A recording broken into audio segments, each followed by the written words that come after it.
Another new product at IBC this year is the new Sachtler SpeedLevel clamp.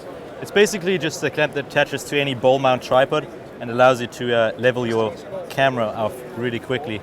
It just replaces the little screw that normally goes on the bottom, and it just greatly reduces the time that's required to level your camera out.